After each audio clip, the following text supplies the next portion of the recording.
Namaste. Greetings to all of you.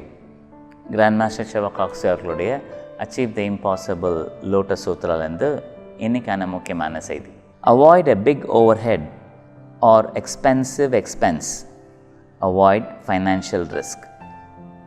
டைரெக்டாக உங்கள் அப்பா உங்களுக்கு சொல்கிற மாதிரி சொல்லியிருக்காங்க. இல்லை எல்லார் வீட்லேயும் பெரியவங்க இருந்தால் இதை சொல்லுவாங்க, அகல கால் வைக்காத அப்படி சொல்லுவாங்க. ஆனால் சில பேருக்கு சாதாரணமாக பண்ணால் பார்த்தாது சார், பிரம்மாண்டமாக பண்ணோம் அப்படி யோசிக்கக்கூடிய ஆட்கள் இருப்பாங்க. அப்போது அந்த டேர்ன் ஓவர் பிஸ்னஸில் எவ்வளோ வரும், அவங்களுக்கு எவ்வளோ லாபம் வரும், செலவு எந்த லெவலுக்குள்ளே வைக்கணும் அப்படிங்கிறத குறிக்க மாட்டாங்க. ஆனால் பார்க்குறவங்களுக்கு நீங்கள் பெருசாக பண்ணுறீங்க அப்படிங்கிறத காமிக்கணும். அப்போது ஒரு 2-3 ஸ்டாஃப் இருந்தாலே போதும்னு நினைக்கக்கூடிய இடத்துல 10-15 பேர் வச்சுருப்பாங்க. ஒரு 300-400 ஸ்கொயர் ஃபுட்டு இடம் இருந்தால் போதும், அதுக்கு ஒரு 1000-2000 ஸ்கொயர் ஃபுட்டுக்கு இடத்த வச்சுட்டு மிக அதிகமான எக்ஸ்பென்ஸ் போட்டு தாம் தூம் செய்யக்கூடிய ஆட்களாக இருப்பாங்க. கிளாமரில் மாட்டக்கூடிய ஆட்கள். கிளாமர் சொன்ன உடனே உங்களுக்கு இம்மீடியட் ஞாபகத்துக்கு வர்றது என்னது? மூவிஸ் ஆக்சுவலாக, இல்லையா? அப்போது ஒரு சின்ன செய்தியை அவங்கள்ட்ட சொல்ல சொன்னீங்கன்னா அதுக்கு ஒரு செட்டை போட்டு பயங்கரமாக பண்ணி தாம் தூம்னு ஆடி தான் அவங்க காமிக்க முடியும். அதை கிளாமரஸ் பீப்புள் சொல்லுவாங்க. கிளாமர் உலகத்தை அழிக்கக்கூடிய எனர்ஜியில் ஒன்று.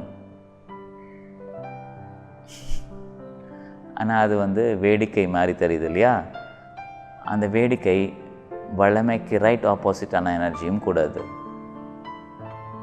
கடவுளுடைய கன்சாலிடேட்டட் எனர்ஜியை பார்த்து பார்த்து பார்த்து செலவு பண்ணுறது நல்லது. எந்த இடத்துலலாம் நீங்கள் வேஸ்ட் பண்ணுறீங்களோ அந்த வேஸ்ட் பண்ணது உங்கள்கிட்ட எடுக்கப்படும். இதை நீங்கள் குறித்து வச்சுக்கணும். அதனால்தான் நீங்கள் மூவியில் கூட நல்ல கம்பெனிஸ் பார்த்தீங்கன்னா ஒரு ஆன்மீக செய்தியோ இல்லை மக்களுக்கு தேவையான மிகச்சிறந்த ஒரு நல்ல செய்தியோ கொடுக்கக்கூடிய ஆர்கனைசேஷன் கிளாமரஸ் பிக்சர்ஸ் எடுக்காது ஜாஸ்தி. அதிலே டெக்னிக்கல் டீட்டெயில்ஸோட ஃபென்டாஸ்டிக் மூவிஸ் அவங்களால பண்ண முடியும்.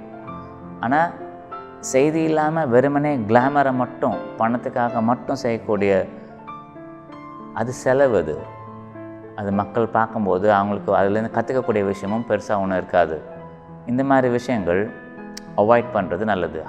Huge expenses, overheads cut பண்ணுறது நல்லது.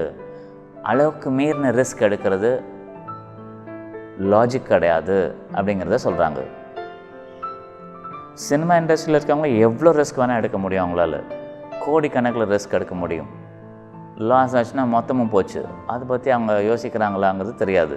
ஆனால் எடுக்கிறத தைரியமாக எடுக்கிறாங்க. 5000 கோடி 10,000 கோடிலாம் யோசிக்கிற அளவுக்கு அவங்களுக்கு தைரியம் வருது அந்த கிளாமரோட இன்ஃப்ளூயன்ஸ்னால. ஆனால் நம்மளுக்கு என்ன வேணும்? எக்ஸ்பென்ஸ் கட்டுக்குள்ளே இருக்கிற மாதிரி பார்த்துக்கிறது, தேவையானதாக பார்த்து தேவைன்னா மட்டும் செலவு பண்ணுறது, இல்லைன்னா அந்த ஓவர் ஹெட்ஸை குறைக்கிறதுக்கு என்ன வழியோ அதை பார்த்துக்கிறது. மிக அதிகமான ரிஸ்க் எடுக்காமல் பார்த்துக்கிறது நல்லது. உங்கள் வாழ்க்கைக்கான செய்தி இது, குறித்து வச்சுக்கோங்க. Wish you a great day. Namaste.